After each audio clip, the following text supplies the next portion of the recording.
Assalamualaikum. Halo Halo semuanya. semuanya. Kembali lagi di channel Keluarga Sasabune bersama saya Tika dan suami saya Tomoya. Jadi video kali ini apa nih? Kita mau ngomongin tentang apa? Minggu lalu kamu tanya aku ya Oh, tentang bekerja di Indonesia. iya. Hari ini saya bertanya kepada istri saya tentang pengalaman dengan Jepang. Oh, jadi minggu ini dalam video kali ini suami saya mau bertanya kepada saya, kenapa sih saya bisa ada di Jepang? Alasannya apa? Nah, simak video kali ini ya.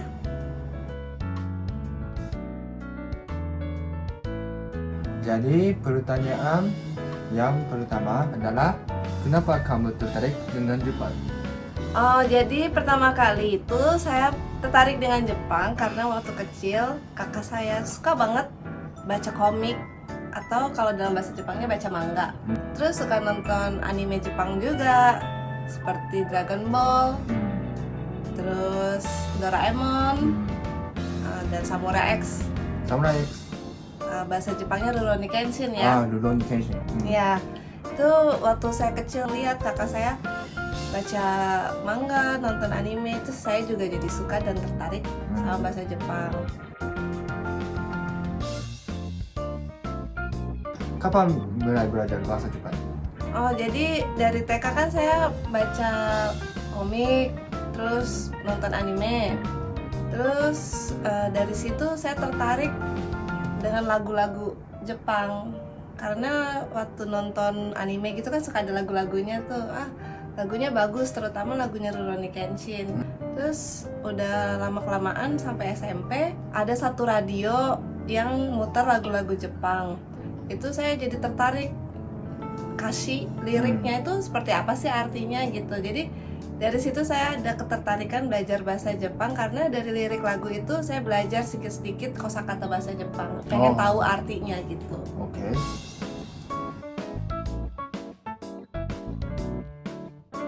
Kapan mulai belajar bahasa Jepang formal di sekolah? Kalau saya belajar bahasa Jepang secara formal itu sejak saya kuliah. Kuliah? Oh. Kuliah itu saya ngambil jurusan sastra Jepang di salah satu universitas negeri di Bandung. Di Bandung? Ya, di Bandung. Pasti tahu lah ya kalau universitas negeri yang ada di Bandung pasti tahu apa. Itu saya ambil jurusan sastra Jepang untuk lebih tahu tentang bahasa Jepang dan budaya Jepang. Oh, oke.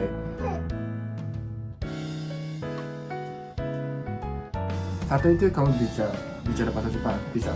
Nggak bisa sama sekali.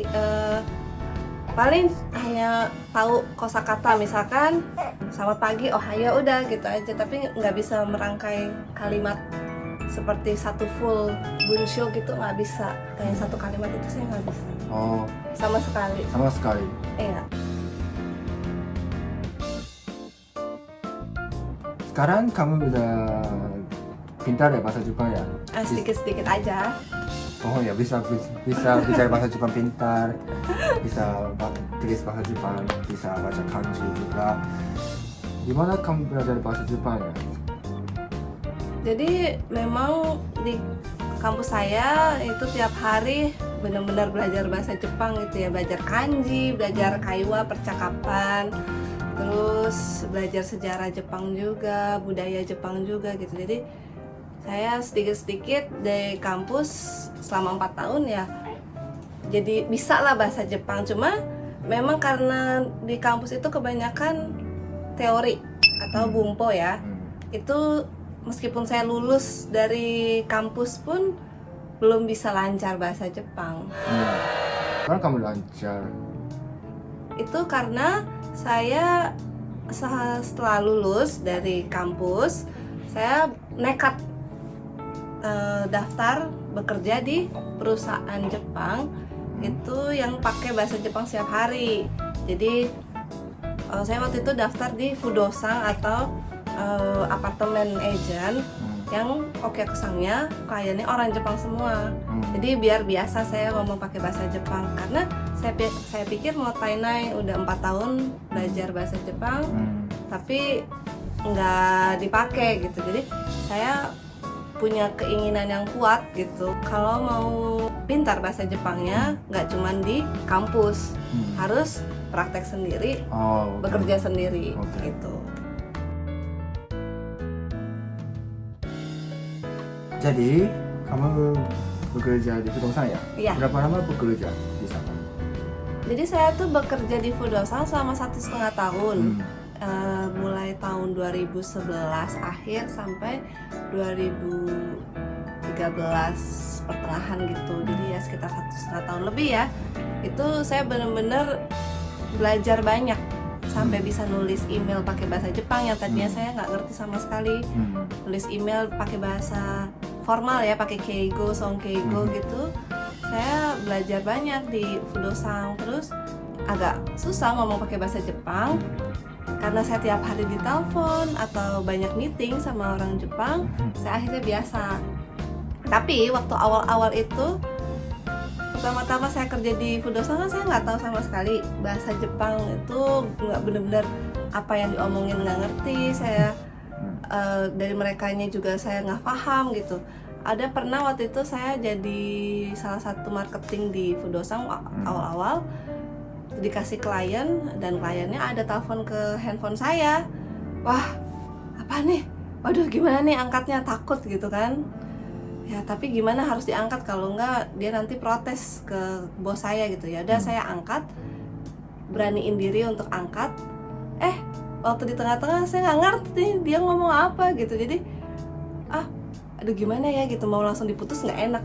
Ya, masih diem Pak Gawarit. Kicap. Jadi itu trik saya waktu dulu nggak bisa bahasa Jepang tapi tetap nekat.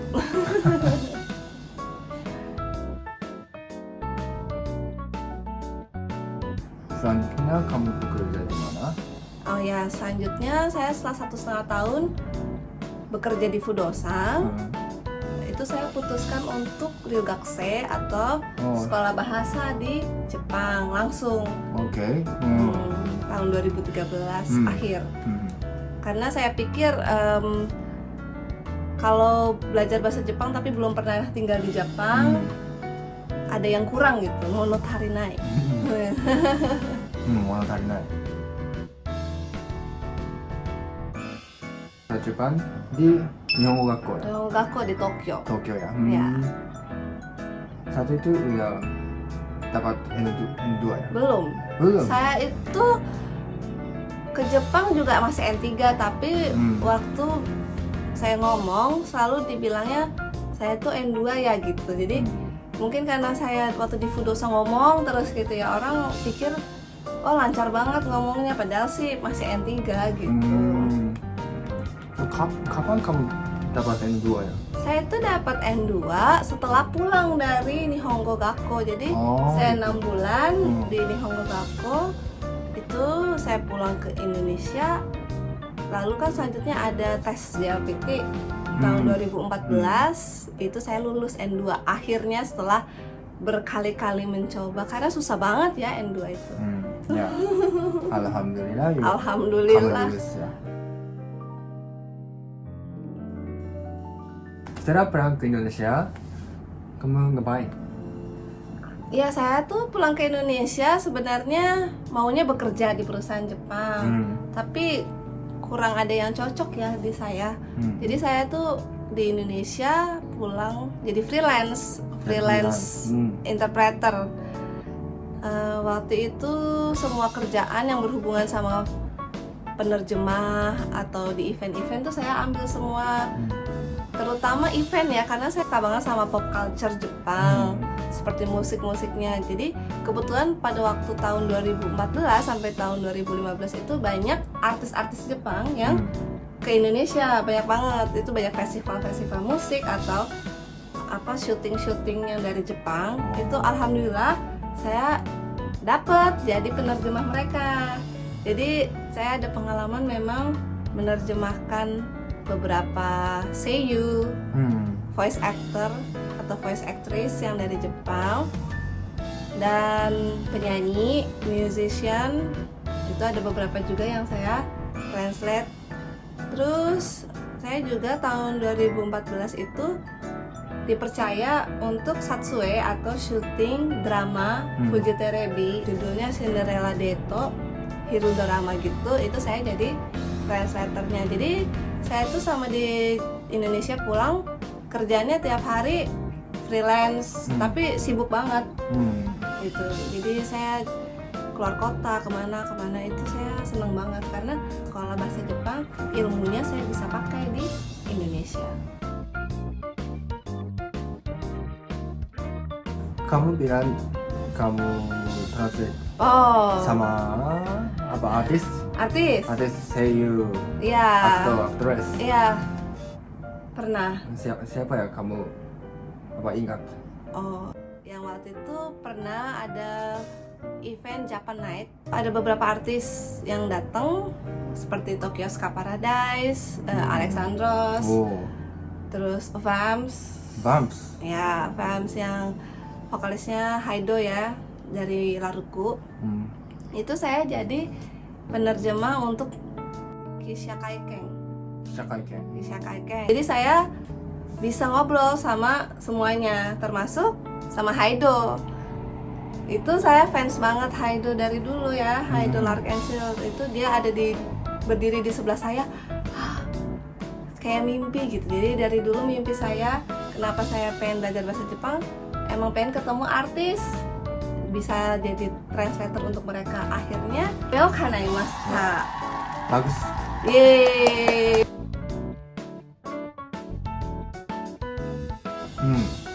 Pengalamannya menarik ya, menarik banget.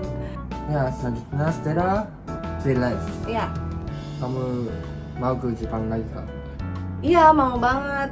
Makanya abis freelance itu kan lumayan lama, saya 1 tahunan lebih jadi freelance. Tapi pengen kerja di Jepang gimana ya gitu. Ada yang nawari saya kerja di kapal pesiar, bekerja di peace boat. Nah, jadi kapal pesiar itu isinya tamunya 90% orang Jepang. Jadi saya direkrut untuk jadi bagian resepsionis yang bisa bahasa Inggris dan bisa bahasa Jepang untuk melayani tamu-tamu dari Jepang dan luar Jepang. Gitu. Jadi meskipun itu bukan di Jepang tempatnya karena di atas kapal ya kan, saya keliling seluruh dunia, bisa lihat negara ini negara itu. Tapi bagian saya itu orang Jepang semua, bos saya orang Jepang. Istilahnya meskipun tempatnya tidak di Jepang, suasananya semuanya itu full Jepang.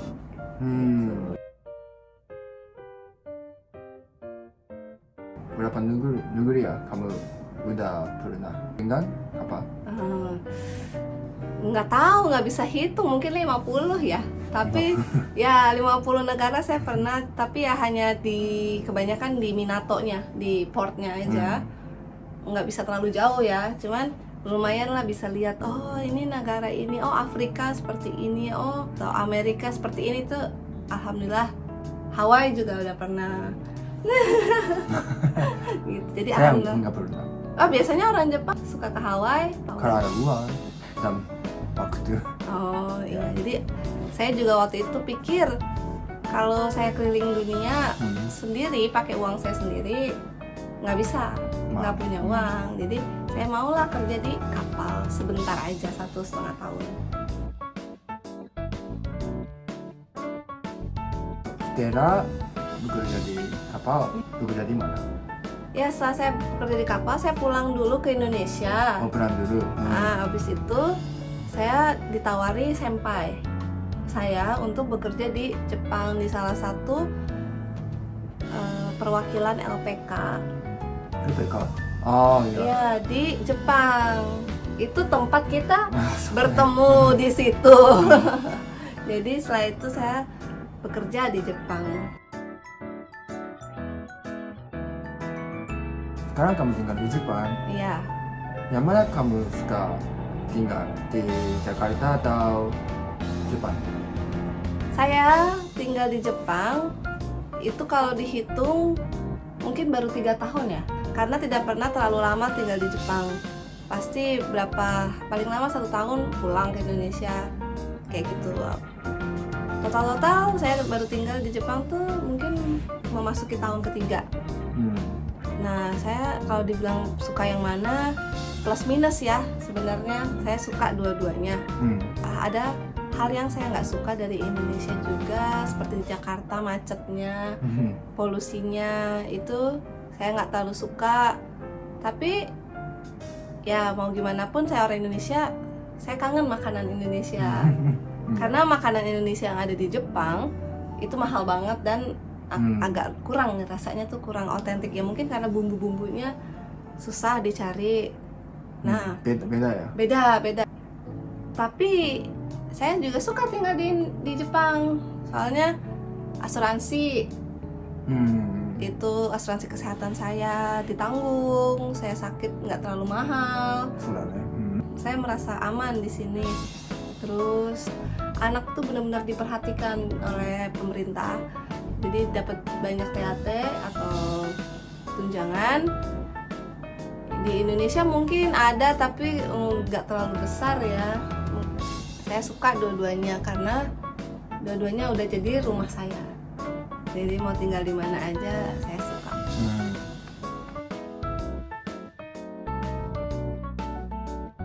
Sekarang kamu mau ke Indonesia nggak? Iya, saya pengen banget ke Indonesia pulang karena Sarah belum pernah lihat orang tua saya juga kan, ketemu sama keluarga saya yang di Indonesia gitu. Saya pengen pulang ke Indonesia, mudah-mudahan cepat terkabul impian saya untuk pulang ke Indonesia. Ya, setelah situasi corona ini, Iya. ya kita bisa ke Indonesia lagi. Amin ya. Sampai jumpa di video kami selanjutnya. Mudah-mudahan kita ketemu lagi dalam video yang lebih bermanfaat ya. Dadah. Assalamualaikum.